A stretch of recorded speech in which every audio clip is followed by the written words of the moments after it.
considerar hoje mensagem do capítulo 5, e você acompanhará comigo a leitura do texto, Gálatas 5, nós consideraremos essa noite do verso 16 até o verso de número 21. Nós temos considerado a mensagem dessa carta do apóstolo Paulo à igreja da Galácia, e agora à noite a gente vai olhar mais de perto a mensagem do capítulo 5, do verso 16 ao verso 21. Eu peço que você abra, leia comigo o texto e depois mantenha a passagem bíblica aberta diante de você. Nós vamos voltar a cada detalhe do texto e considerar então o que temos nessa passagem para nossa consideração nessa noite. Diz assim então o texto da palavra do Senhor: digo, porém, andai no Espírito, e jamais satisfareis a concupiscência da carne, porque a carne milita contra o Espírito, e o Espírito contra a carne, porque são opostos entre si, para que não façais o que porventura seja do vosso querer. Mas se sois guiados pelo Espírito, não estáis sob a lei.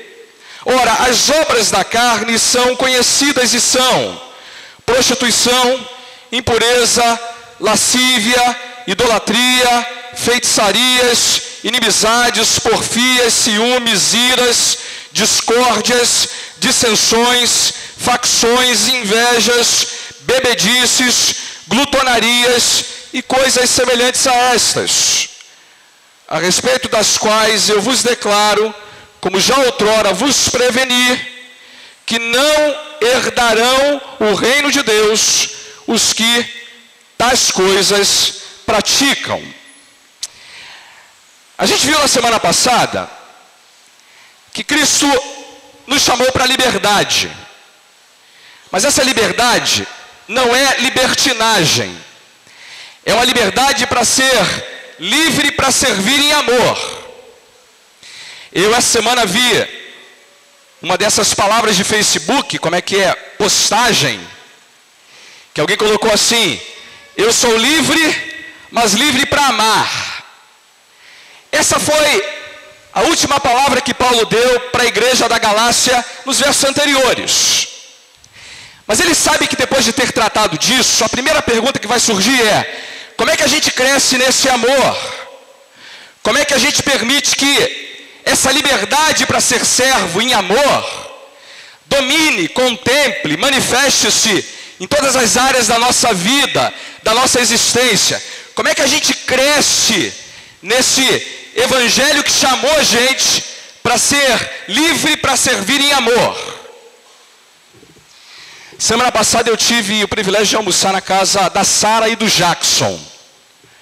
Depois de passar a tarde lá, almocei na casa da irmã a Maria Flor, com todos os irmãos lá. E depois eu fui para a casa do Jackson. E a gente passou lá a tarde antes de vir para a igreja. E eu presenciei uma coisa muito gostosa, que foi a Alice brincando com o seu andador na sala. Meus filhos não usaram andador, mas a Alice estava lá, em cima do andadorzinho dela, andando pela casa, porque estava aprendendo a andar. E o Jackson e a Sara ficavam o tempo todo atentos para não deixar ela mexer naquilo que não podia, né? Ela queria pegar lá os CDs e eles não deixavam. Ela queria ir para um determinado lugar mais perigoso e eles ficavam policiando. Engraçado que quando eles diziam para ela: olha Alice, não pode ir para lá, ela usava uma linguagem meio invocada lá, uma linguagem estranha. E aí o pai fala: não pode. Aí ela... E era engraçado que quando ela queria ir para um lugar, o pai não queria que ela fosse para lá e ela brigava para ir. Havia um certo conflito entre o desejo da Alice, que não estava no País das Maravilhas, e o desejo dos pais, que queriam que ela não fosse para determinados lugares da casa.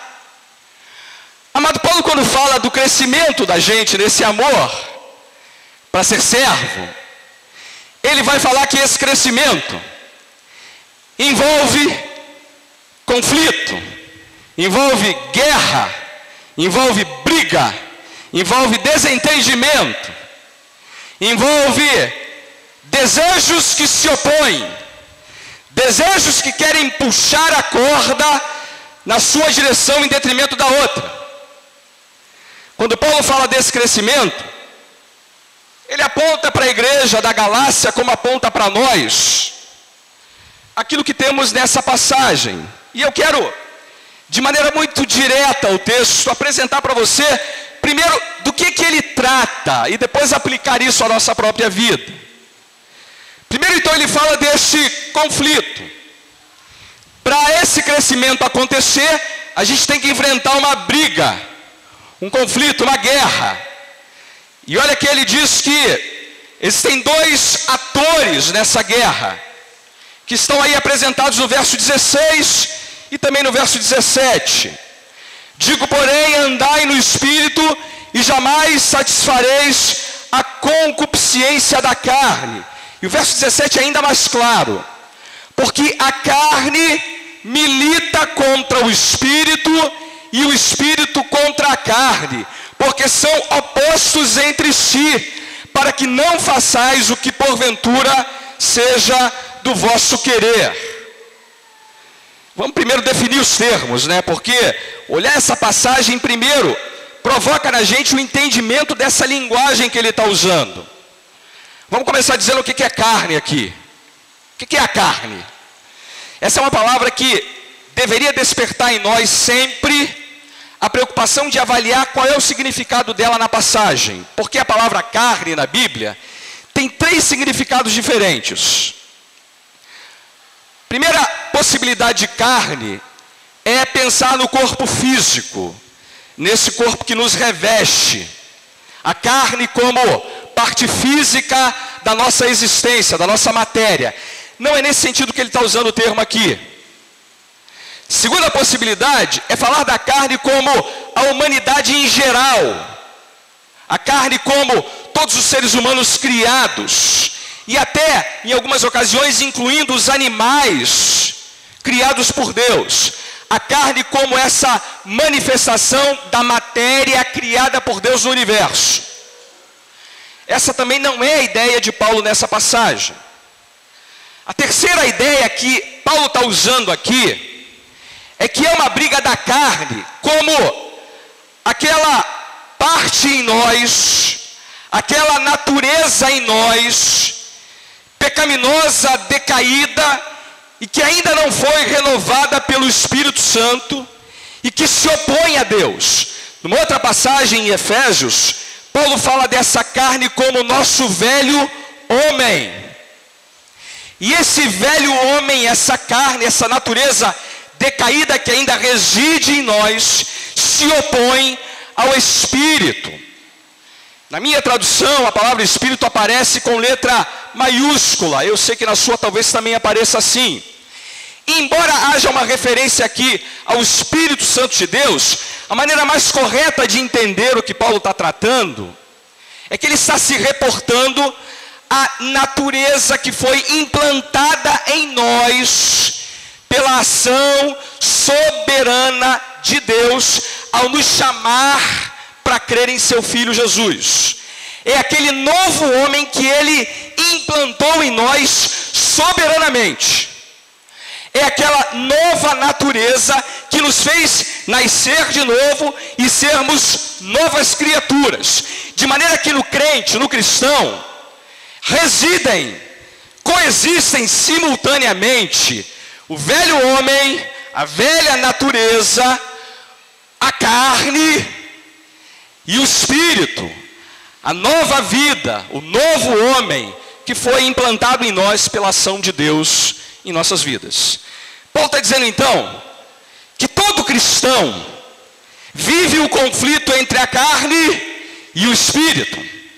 E amado, deixa eu dizer uma coisa para você: se você não conhece esse conflito, eu temo que você ainda não nasceu de novo.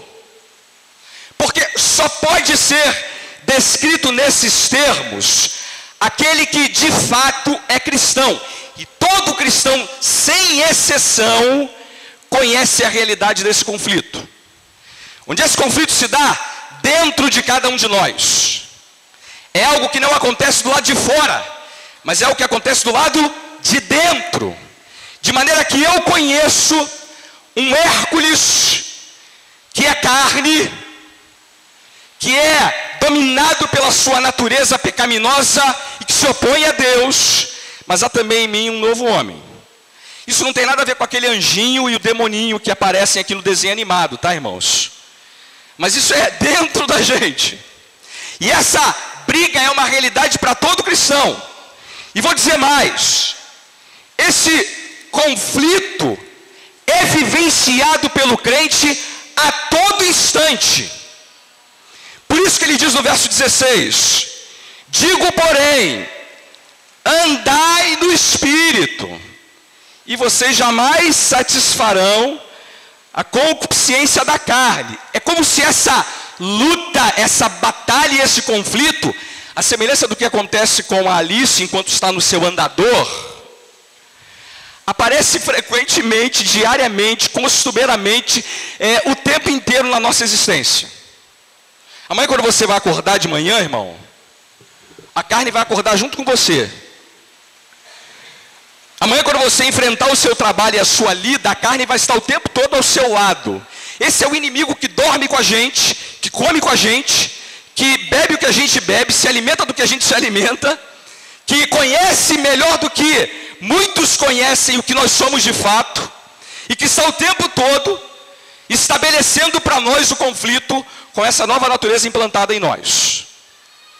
Paulo então diz que a primeira coisa que a gente tem que lembrar é que esse crescimento envolverá inevitavelmente oposição, conflito, luta e guerra.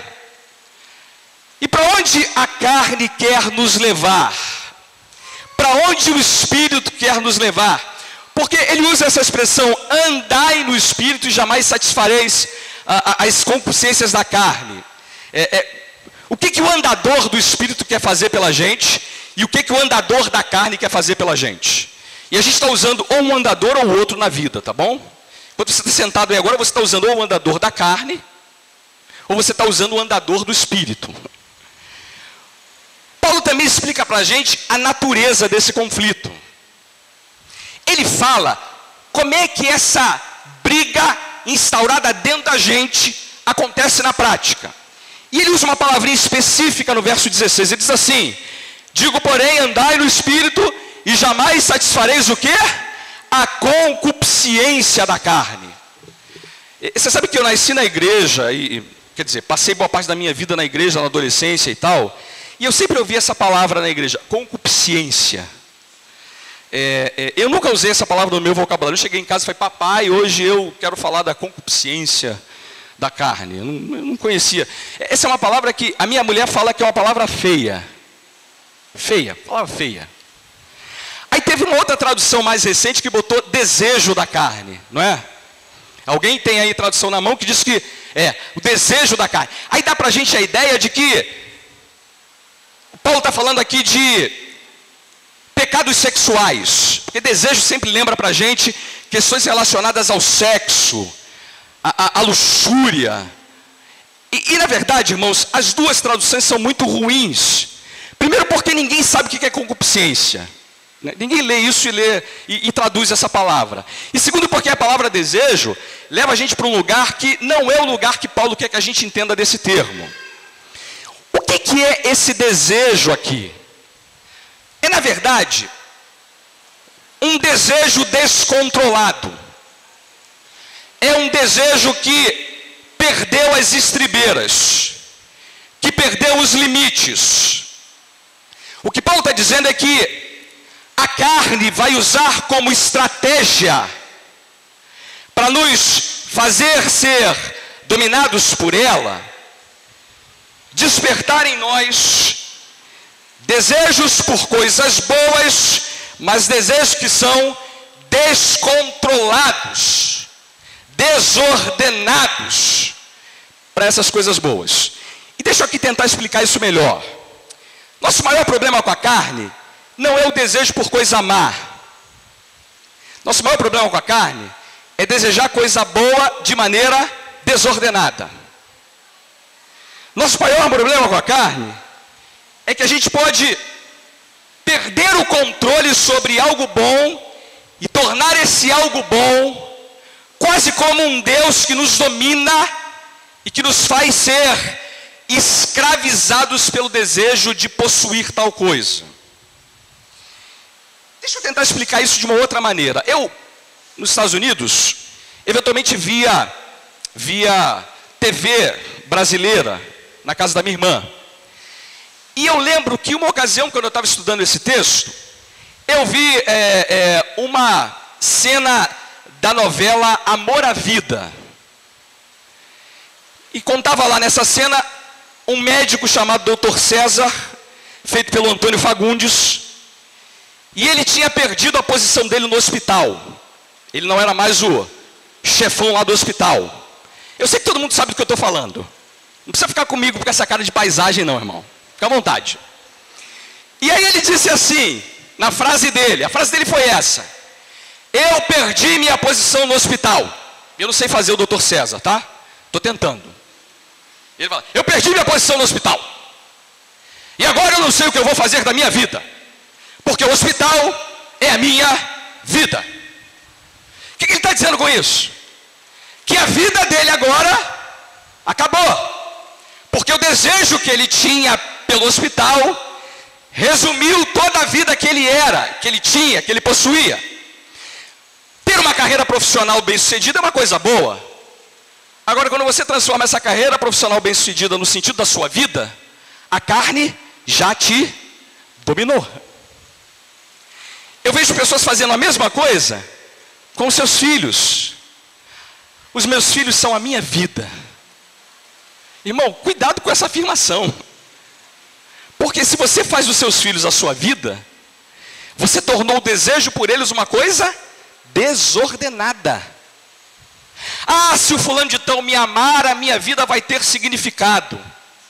É assim que todo namorado termina uma relação achando que ele nunca mais vai ser feliz na vida. É assim que algumas pessoas fazem com a sua carreira, com os seus filhos, com o seu esposo, com a sua esposa. É algo bom nutrir sentimentos e afetos por aqueles que nós amamos, mas torná-los o significado da nossa vida é deixar que o desejo da carne se torne desordenado. Paulo diz que a estratégia que a carne usa é despertar desejos que passam a ter um significado muito maior do que de fato eles o são. E nós tornamos escravos desses desejos, imaginando que eles vão trazer para nós aquilo que eles jamais trarão. Por outro lado, a natureza do conflito também fala da natureza do conflito do espírito. O que o espírito quer fazer? Embora o texto não diga que haja desejos do espírito para nós, Paulo usa a linguagem de uma maneira que permita a gente a fazer essa afirmação. Porque se andar no espírito não satisfaz o desejo da carne, é porque de fato o espírito também tem algum desejo, e eu uso essa palavra com parêntese aqui, para nós. E o que o desejo, ou melhor, o que o espírito quer de maneira tão forte para a gente, irmãos? Esse é um critério para você avaliar se o espírito está agindo ou não na nossa vida, se ele está agindo ou não na vida da igreja. O que o espírito procura para todo aquele que está nesse conflito, que está experimentando também essa luta? Quais são, por assim dizer, os desejos, ou melhor, o desejo, a vontade, a força do Espírito? Vamos olhar isso melhor de mais perto. Abra sua Bíblia em João capítulo 14. Melhor, João capítulo 16.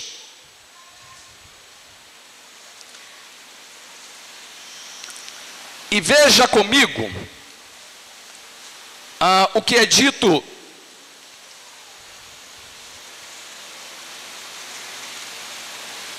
do verso 12 até o verso 14.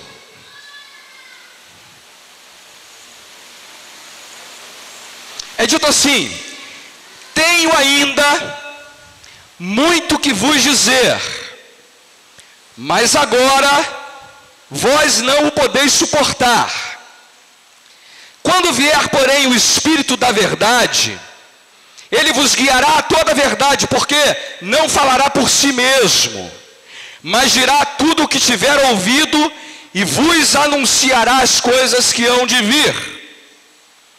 Ele me glorificará, porque há de receber do que é meu, e ele vô-lo há de anunciar. Tudo quanto o Pai tem é meu, porque isso é que vos disse, que há de receber do que é meu, e vô-lo há de anunciar. Um pouco e não me vereis, outra vez um pouco e ver-me-eis. Preste atenção no que é dito aqui sobre o papel do Espírito Santo. A quem o Espírito Santo está glorificando o tempo todo? Veja aí no verso 14. Ele me glorificará, porque há de receber do que é meu, e vô-lo há de anunciar. Veja ainda no verso 13. O Espírito da verdade, ele vos guiará a toda a verdade, porque não falará por si mesmo, mas dirá tudo o que tiver ouvido, e vos anunciará as coisas que hão de vir. Desejo do Espírito é glorificar o Senhor Jesus Cristo. Desejo do Espírito é ampliar em nós e na nossa natureza, na nossa vida, a beleza, a grandeza, a majestade da pessoa, da obra do Senhor Jesus Cristo. Ele se opõe à carne, porque a carne quer dar significado para a vida em coisas que são criadas e que não têm significado, ao passo que o Espírito quer nos apontar na direção sempre de Cristo, da sua beleza, da sua majestade, da sua graça superabundante, da sua vida inesgotável para a gente. E aí se estabelece o conflito. Quando eu estou andando na carne, eu estou dando significado a coisas que jamais satisfarão a minha alma. Mas quando eu ando no Espírito, o Espírito se encarrega de me apontar sempre na direção daquilo que está no tesouro imensurável do Senhor Jesus. Paulo dá para a gente uma palavra muito consoladora aí no verso 17 sobre esse conflito e que cabe a gente considerar aqui. Volta lá para Gálatas. Olha o que ele diz na parte final do texto do verso 17. Para que não façais o que porventura seja do vosso querer. Ele está lembrando a gente o seguinte, irmãos. Mesmo quando a gente está na carne, nós podemos lembrar a nós mesmos que aquilo que está acontecendo com a gente não é nosso eu real. Nós não somos aquilo. Que o nosso maior querer, de fato e de verdade, é glorificar a Cristo e conhecê-lo ainda mais em nossa vida. Por isso ele fala essa afirmação: para que não façais o que porventura seja do vosso querer. Porque o querer de alguém que nasceu de novo é um querer que sempre se volta para Deus, para a sua vontade e para o seu Filho Jesus. Embora eventualmente ele possa andar na carne, isso não é o mecanismo, a maneira natural dele se comportar. E Paulo então lembra que a natureza desse conflito é uma briga de desejos. Os desejos da carne, para usar aqui a expressão que eu falei de manhã, o nome de churrascaria é bom, né? Desejos da carne e o desejo do Espírito. Mas Paulo dá para a gente uma segunda coisa importante sobre esse conflito. Ele explica para a gente como é que esse conflito funciona e opera em nós. Ele então explica a natureza do conflito, dá os personagens do conflito, e ele também explica para a gente como é que esse conflito aparece e funciona na prática. Isso está no verso 18. E eu quero que você preste atenção na maneira como ele faz a gente entender isso. Veja o verso 18. Mas se sois guiados pelo Espírito, não estáis sob a lei. Aí você pode ler essa passagem e pensar assim: Paulo mudou de assunto. Ele está falando de carne, agora ele está falando de lei. O que uma coisa tem a ver com a outra? O que a lei tem a ver com a carne? O que a carne tem a ver com a lei? E se você olhar o verso 16, você vai ver que ele faz um paralelo entre o que ele afirma no verso 18 e o que ele afirma no verso 16. Porque a afirmação do verso 16 é a seguinte: digo, porém, andai no Espírito e jamais satisfareis esses desejos incontrolados da carne.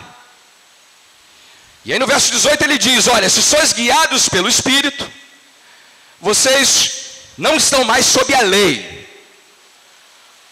Uma olhada mais criteriosa nesses dois versos vão fazer a gente perceber que estar sob a carne é também estar sob a lei. Quem vive sob a carne está também se submetendo à lei. Mas com esse raciocínio do apóstolo, ajuda a gente a entender como é que o conflito funciona. Ele está lembrando para a gente que viver sob a lei é exatamente a mesma coisa que viver sob a carne. Porque não apenas Paulo está preocupado em denunciar a maneira de viver sobre a carne, mas ele também quer que a gente entenda as motivações que nos levam a viver sobre a carne. Por que que nós costumeiramente deixamos a carne com seus desejos e concupiscências dominarem a gente? E ele diz que isso acontece porque nós raciocinamos em termos de lei. Para ser mais explícito, o que ele quer chamar a nossa atenção é que andamos na carne sempre que nós acreditamos que o melhor a fazer é não confiar no Evangelho, na graça de Deus e na sua oferta generosa e bondosa para nós. A carne sempre aparece como um despertar em nós da nossa velha maneira de pensar, que nos faz priorizar que podemos acreditar e encontrar salvação, alívio, paz em algo que é bom em si mesmo, mas que se torna um ídolo para nós. A maneira de pensar da carne é sempre uma recusa da oferta generosa do Evangelho. É sempre uma recusa da confiança plena em Deus. É sempre uma recusa do descanso e do esperar no Senhor. A carne sempre opera em nós, usando um raciocínio que nos faz desprezar o Evangelho oferecido pela graça de Deus a nós por Jesus. Eu trouxe alguns presentes dos Estados Unidos para ficarem lá na minha casa, para enfeitarem a casa. Essas coisas que você compra para botar bibelôzinho, né? É bibelô o nome, irmão? Sei lá, é bibelô? É? Bibelô. Acertei. E eu trouxe uma coisa muito bacana que a gente achou numa lojinha lá. É um W grandão. E esse W grandão vem escrito pequenininho assim perto dele. We are blessed. A tradução é, língua estranha, irmão. We are blessed. Nós somos abençoados. Veja que o termo no texto desse bibelô está no passado. O que a carne sempre faz a gente acreditar é que a gente não está tão abençoado assim. Então, usar os mecanismos e os atalhos que ela oferece podem ser, no primeiro momento, um bom caminho. Mas nunca são. Porque a carne sempre opera, levando em consideração o fato de que a gente ainda não foi abençoado. Quando, na verdade, o Evangelho diz que a bênção já é nossa. E ninguém rouba, ninguém tasca, ninguém tira. Porque ela nos foi dada pela graça. Pela graça de Deus. Pela graça de Deus. Paulo está dizendo que estar sob a carne é estar sob a lei, porque quem está sob a carne imagina que pode ser abençoado por mecanismos que são estranhos àqueles oferecidos pelo Evangelho. E o que a carne produz, irmãos? Qual é o resultado dela?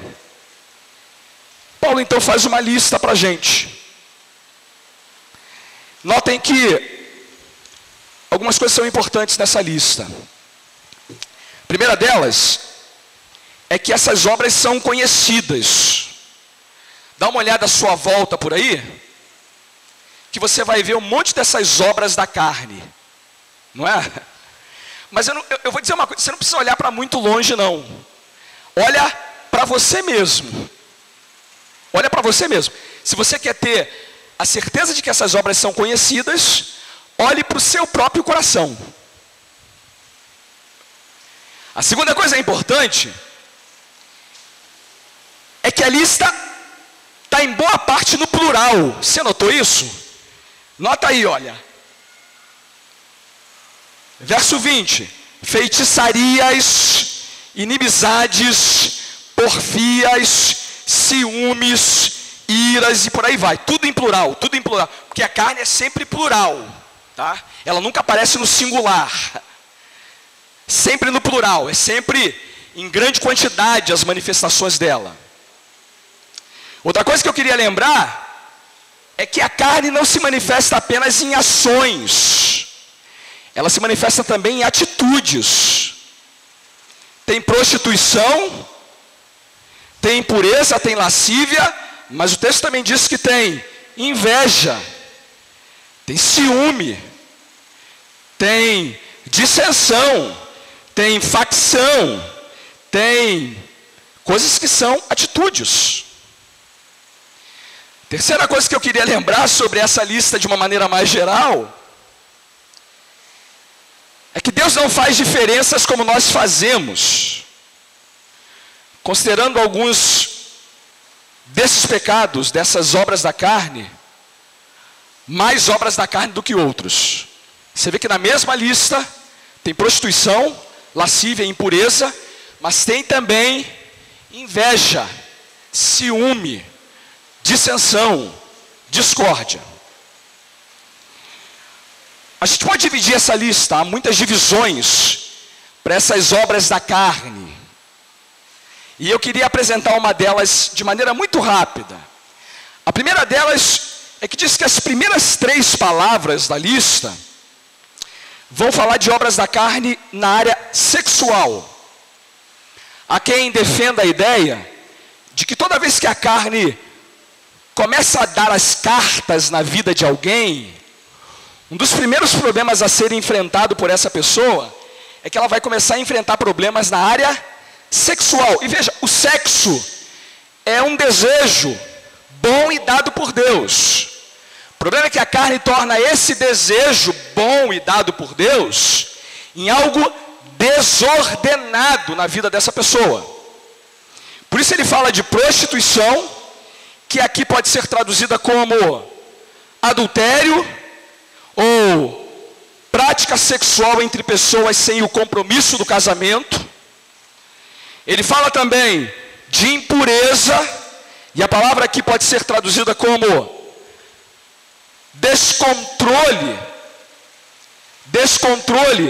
sobre práticas sexuais que são contrárias à natureza dada por Deus. Aqui a gente pode incluir lesbianismo, homossexualismo, bestialismo e todo tipo de prática desordenada nessa direção é impureza. E a terceira palavra que ele usa é a lascívia. Na minha tradução, lascívia tem a conotação da sexualidade descontrolada. Agora há pouco tempo eu ouvi falar do ator Michael Douglas, que chegou a dizer que ele tinha um vício em sexo. A ideia de alguém que foi tamanho dominado pelos seus impulsos sexuais, que a pornografia, os vícios sexuais, os pensamentos impuros, já dominam e escravizam a vida dessa pessoa. Mas esse processo pode se dar de maneira muito sutil. Depois então Paulo vai avante com a lista e descreve para a gente obras da carne na área da religião. Ele usa duas palavrinhas no verso 20: idolatria e feitiçarias. Irmãos, a carne não se manifesta apenas em terrenos de sexualidade, mas ela também se manifesta mesmo em terrenos que possam parecer para nós blindados para a ação da carne. Não é verdade. Há muita religiosidade que não passa de manifestação carnal, que não passa de desejos da carne que estão agora sendo manifestos de maneira religiosa, por mais incrível que isso pareça. E ele fala de idolatria. Aqui não é tanto a imagem, irmãos, de alguém que se curva diante de uma imagem de barro, não. Não. A gente tem que começar a ter o conceito de idolatria na Bíblia muito mais amplo. Muito mais amplo. Eu e você podemos idolatrar tudo que está à nossa volta. Tudo. Tudo à nossa volta é potencialmente um ídolo para nós. Desde o carro, até o cabelo, passando pelo óculos, a blusa, a roupa, o tênis. Eu conheço tanto jovem que faz do seu tênis quase que um Deus. Conheço, irmão. Gente que faz do penteado de cabelo. Ai de você se você tocar no penteado de cabelo dele, ele te fulmina, irmão. Isso é quase um Deus para ele, ó. Não toque no meu cabelo, não faça isso. Tem gente que faz do cachorro o seu ídolo, irmão. Eu jamais farei isso pelo Spike. Tadinho não, irmã. Tadinho não. Idolatria é deixar que qualquer coisa na vida se interponha como Deus para nós. E a carne é craque em fazer isso, irmão. Craque. Essa é uma geração que idolatra muitas e muitas coisas. Eu preciso lembrar aos irmãos que, por exemplo, o dinheiro é ídolo para muita gente. Se você abre a sua carteira, você tem duas possibilidades: ou você tem dinheiro nela, ou você tem mamon. E para muita gente o dinheiro virou mamon há muito tempo. Tem gente que idolatra a sua carreira profissional, idolatra os seus filhos, o seu casamento, idolatra o seu apetite sexual, idolatra um monte de coisa. Paulo está dizendo, a carne pode ter contornos religiosos. E pode também produzir feitiçaria. Feitiçaria aqui é um fake, uma reprodução falsificada da obra do Espírito. Você sabe que a carne também pode se passar por algo que é profundamente espiritual, mas não é. Ela é capaz de reproduzir máscaras que convençam muita gente até em termos de espiritualidade. É, portanto, um ambiente sobre o qual a carne também circula. Não é porque a gente está na igreja, e porque a gente está servindo a Deus, que a carne não pode também produzir fakes, falsificações de religiosidade também. Depois Paulo avança na lista e dá para a gente 4 palavras que vão falar da destruição da carne, ou melhor, do produto que a carne é capaz de produzir nas relações interpessoais. Primeiro 4 atitudes e depois 4 consequências disso. Eu vou passar rápido por isso, porque são palavras que a gente talvez entenda um pouco melhor, mas 4 delas falam de atitudes que destroem relações interpessoais. A primeira delas é a inimizade. Inimizade aqui é antipatia e inimizade extrema. É não ter mais olhar amigo para ninguém. mas passaram a olhar todo mundo como competidor. A carne faz as pessoas raciocinarem que é cada um por si e Deus por ninguém, porque quem tem Deus está na vantagem. Sabe aquele sujeito que ele pisou no teu calo e você tem que pedir desculpa para ele?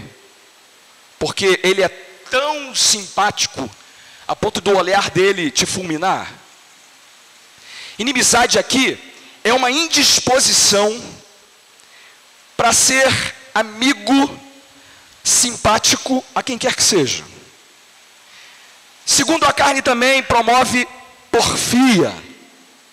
Isso é luta por poder, é oposição e briga, é ambição egoísta, é pensar em si mesmo e apenas em si mesmo. É mais você, mais você, mais você e mais você.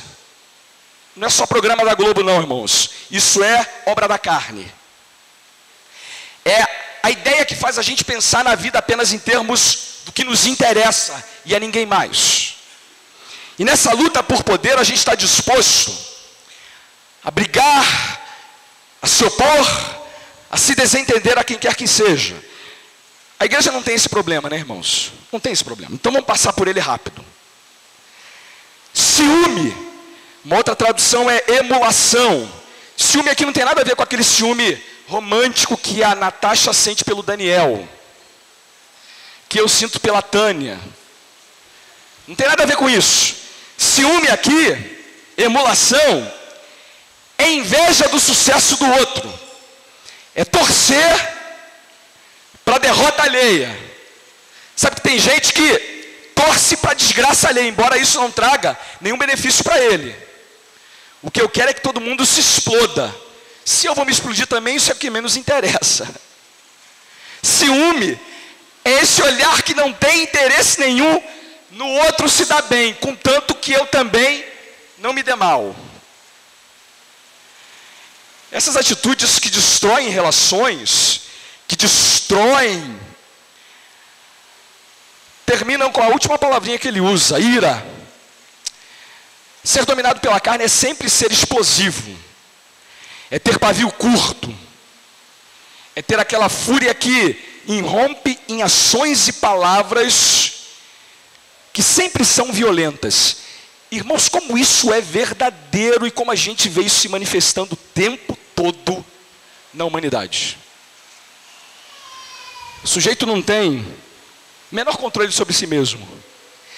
E aquele desejo de revanche, de vingança, que às vezes até aparece em músicas cristãs, eu acho isso muito curioso. Esse negócio de sabor de mel, não tem sabor de mel não, irmão, isso aqui é sabor da carne. Sabor de mel?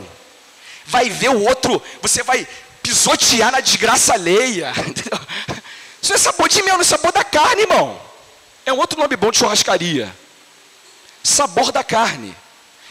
Ira, que se volta de maneira descontrolada, que não tem controle, é uma fúria que explode e irrompe sobre aqueles que estão à nossa volta. Que resultados isso produz? Paulo dá umas 4 palavras. Primeiro, discórdia. Olha, como resultado de tudo isso que a gente viu antes, é óbvio que vai haver discórdia. Eu posso discordar de alguém? Claro que posso. Aqui discórdia é alguém ser argumentativo a ponto de buscar brigar e se desentender com quem discorde do seu ponto de vista. Já viu gente assim? Já vi de monte. A gente não sabe só fazer o ponto de vista dele ser ouvido, ele quer que todo mundo engula, e se você não quiser concordar, ele vai brigar com você. Dissensão é dividir pessoas, despertar a raiva nessas pessoas pela sua atitude divisionista. Facção, famosa e boa panelinha. Ninguém sabe o que é isso, né, irmão? Panelinha é um negócio que a gente não conhece. Só a panelinha que faz arroz, aquela pequenininha. Panelinha é coisa da carne, irmão. Panelinha é coisa da carne. Panelinha só serve para fritar o bife, irmão. mais nada. Panelinha é o que Paulo chama aqui, de uma maneira mais bonita, de facção. Eu sou de Paulo, eu sou de Apolo, eu sou disso, eu sou daquilo outro, eu defendo esse ponto, eu defendo aquele. De onde vem isso? Da carne. Depois Paulo dá a última palavra, inveja. Ah, inveja. Eu não vou nem falar disso, irmão, porque meu coração já dói. Inveja. Ser antipático de forma ressentida com a pessoa que possui aquilo que nós queremos, mas não temos. É considerar o outro como inimigo porque tem o que nós não podemos ter, mas queremos ter. Como a inveja impera nas relações humanas hoje em dia. Como a inveja impera nas relações entre irmãos em Cristo hoje em dia. Porque isso é produto da carne. Mas carne produz também uma outra tragédia na vida de quem é dominado por ela. A carne sempre produz vício e dependência. Paulo termina com duas palavrinhas. Ele diz assim: invejas, verso 21, bebedices e glutonarias, e coisas semelhantes a estas. Aqui, bebedice, que tem uma outra tradução que é orgia, não é orgia sexual, porque Paulo já havia falado de sexualidade lá no início da lista. Aqui, bebedice é alguém que deixou-se dominar pelo vício e que agora tem o desejo pela bebida como a razão de ser da sua própria vida. A gente pode fazer isso com a bebida, mas pode fazer isso também com a comida. Por isso que ele fala de glutonaria. Sabe quem é um glutão? É aquele que passou a viver para comer. Não é alguém mais que come para viver. E essa manifestação da carne pode aparecer no sentido oposto também. Gente que não quer comer porque não quer engordar, porque não quer ganhar peso, porque não quer sair do shape. E há doenças manifestas com esses desejos desordenados, de pessoas que não conseguem mais se controlar com relação aos seus desejos e impulsos, voltados para vícios, comportamentos relacionados com bebida e relacionados com comida. A lista, irmãos, não é exaustiva, porque ele termina dizendo: e coisas semelhantes a estas. Há mais coisas, ele não vai colocar tudo aqui, mas ele termina com uma afirmação que a gente também tem que considerar nessa exposição. Mas antes da gente olhar a afirmação do verso 21 e caminhar para o encerramento do sermão, eu quero chamar a atenção para uma outra maneira de olhar para essa lista. A primeira maneira foi essa: olhar como pecado sexual, como pecado religioso, como relações interpessoais em atitudes, em atos, em comportamentos, em respostas. Depois há vícios relacionados com a carne. Mas é uma outra maneira de olhar. E essa outra maneira é uma maneira mais simples, mas muito enriquecedora. A gente pode dividir essa lista nas obras da carne que são mais costumeiramente associadas e encontradas em pessoas que são não religiosas, não morais. E nesse grupo eu colocaria prostituição, impureza, lascívia, bebedice, glutonaria. Dessa gente que a gente categoriza como gente não religiosa. Então a obra da carne estaria mais presente na vida dessas pessoas a partir dessas manifestações. Mas a gente costuma pensar que isso é uma coisa que aparece então para essa gente que a carne não tem nada a ver com a gente. E aí entra o segundo grupo, a segunda divisão.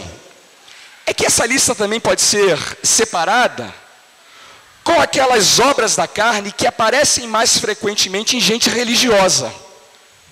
Em gente religiosa. Você sabe de que eu estou falando, né, irmão? E gente religiosa. E aí eu diria que a lista pode ser olhada para essa gente nessa perspectiva: inveja, ciúme, discórdia, dissensão, facção, porfia. Esses são pecados que mais costumeiramente a gente encontra em gente da religião.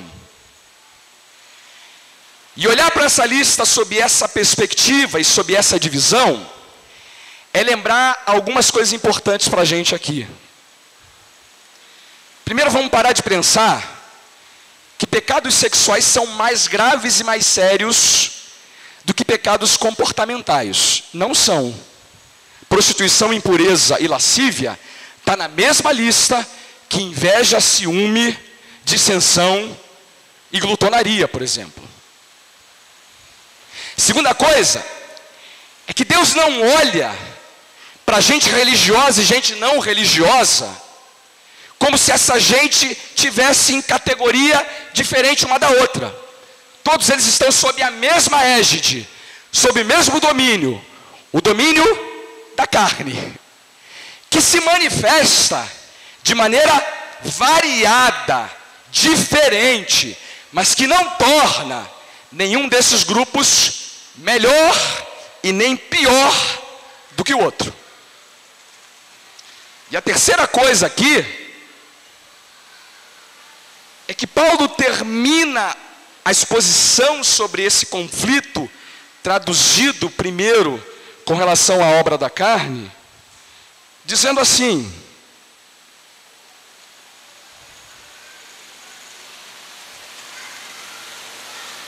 a respeito das quais eu vos declaro, como já outrora vos preveni, que não herdarão o reino de Deus os que tais coisas praticam. Primeira coisa importante é que ele não está dizendo aqui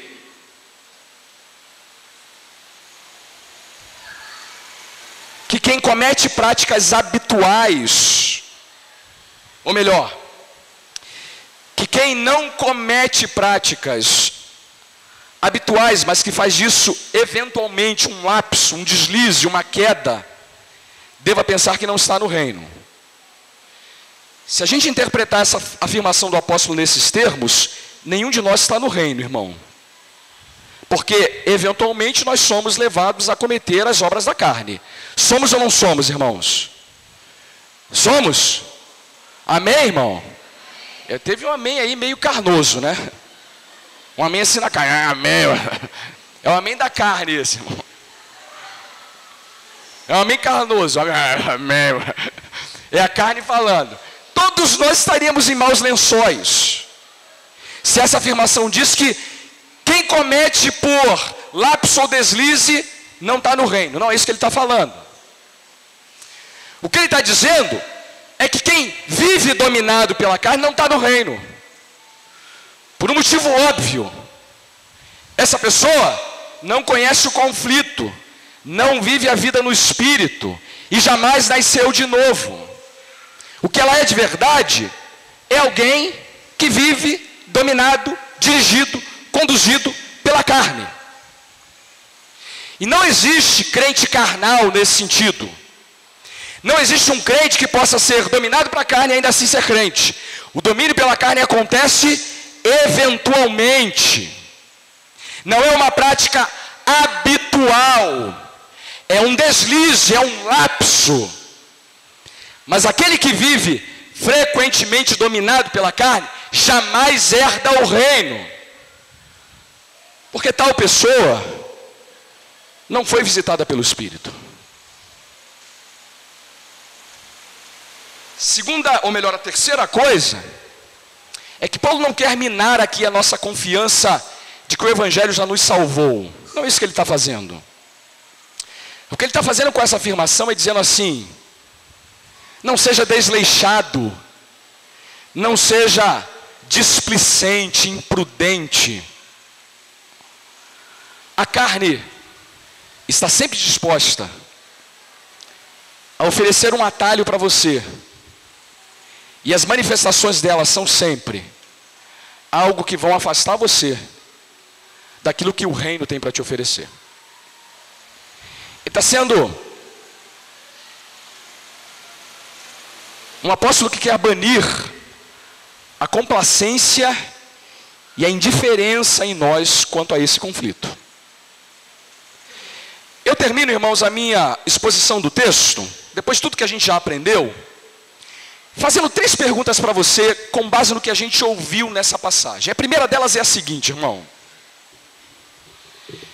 que tipo de manifestação da carne você ainda vê em você?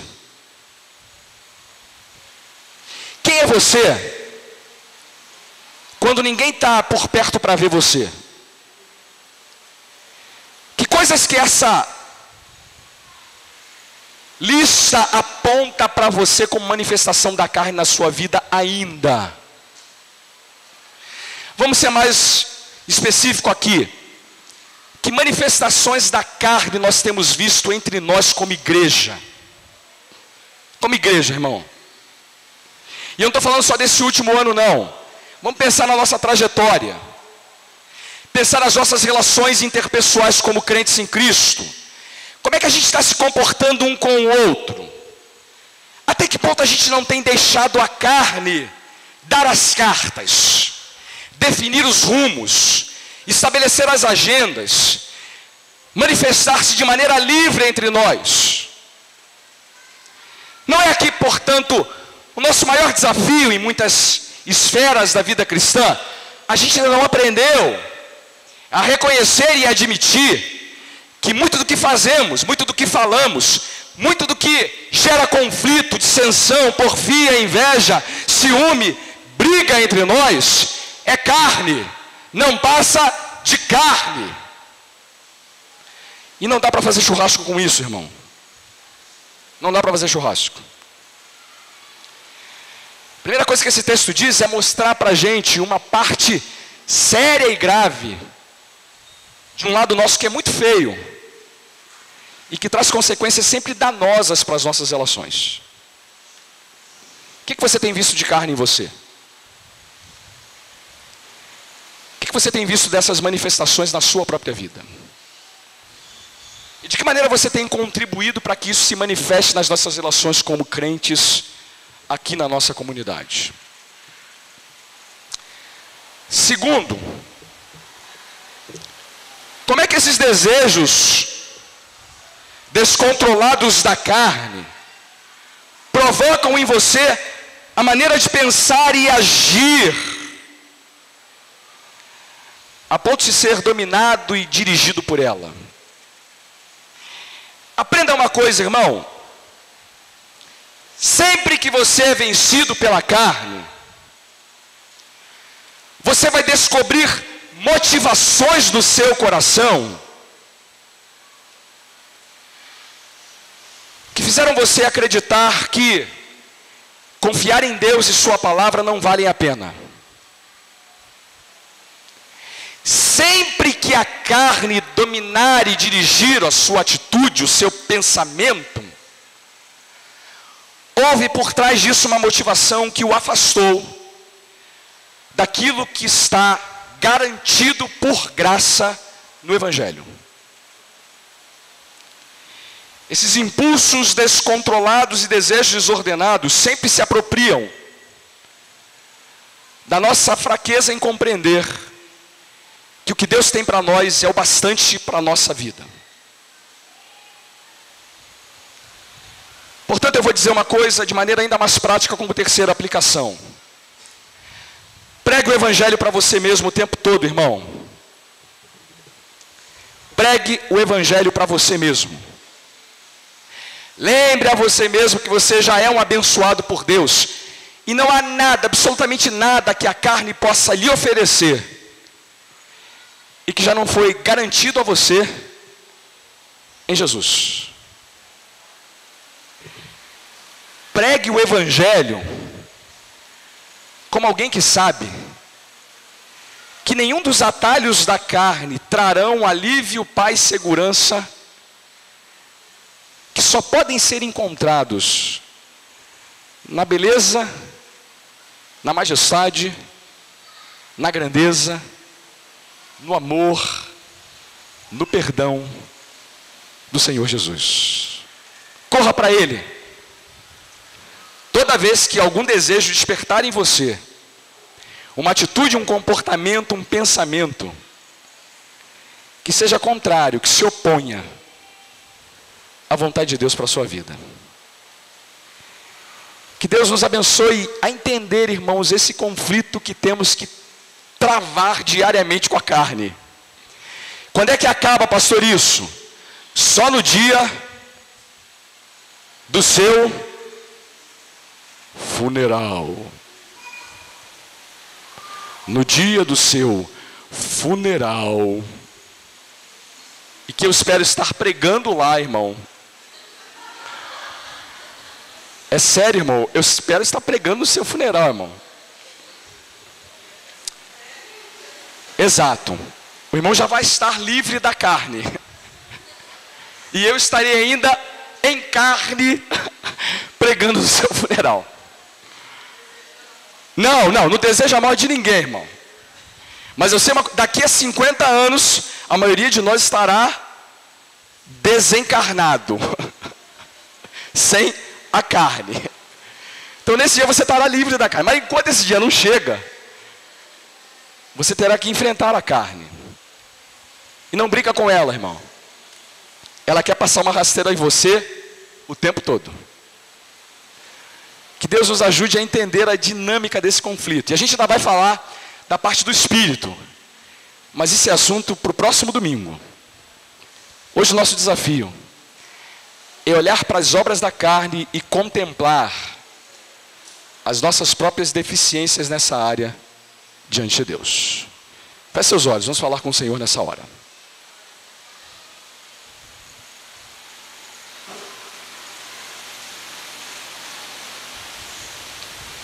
Pai, sonda o nosso coração.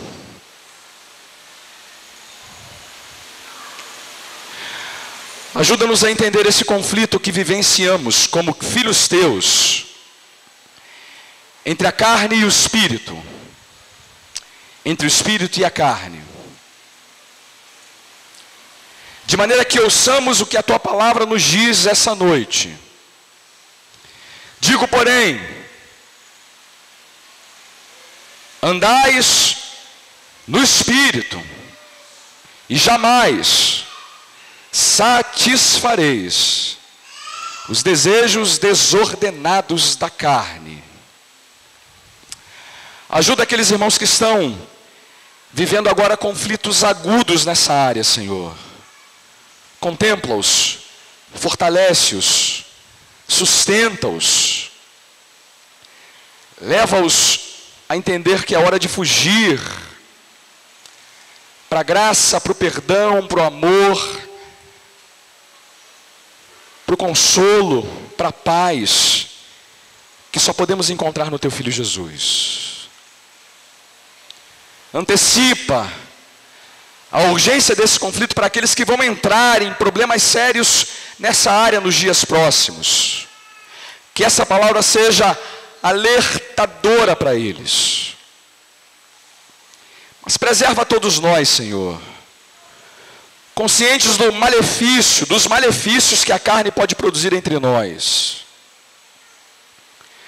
conscientes da nossa fragilidade diante desse conflito, conscientes da nossa carência de encarar essa realidade em nosso próprio coração. E se há alguém entre nós que tem vivido e sendo dominado pela carne, que teu Espírito o chame da morte para a vida, da carne para o Espírito, a fim de que eles acordem, despertem, nasçam de novo, pela ação soberana do Senhor. Leva-nos em paz para os nossos lares, Senhor. Dá-nos uma semana ainda mais conscientes da realidade dessa milícia, dessa guerra que está instaurada dentro de cada um de nós. E que agora, o amor de Deus, o Pai, a graça soberana de nosso bendito Senhor e Salvador Jesus, e a comunhão eterna do Santo Espírito de Deus, esteja convosco, com todos aqueles crentes espalhados pela face da terra, e que lutam a luta da carne contra o Espírito, hoje e para todo o sempre. Amém, Senhor.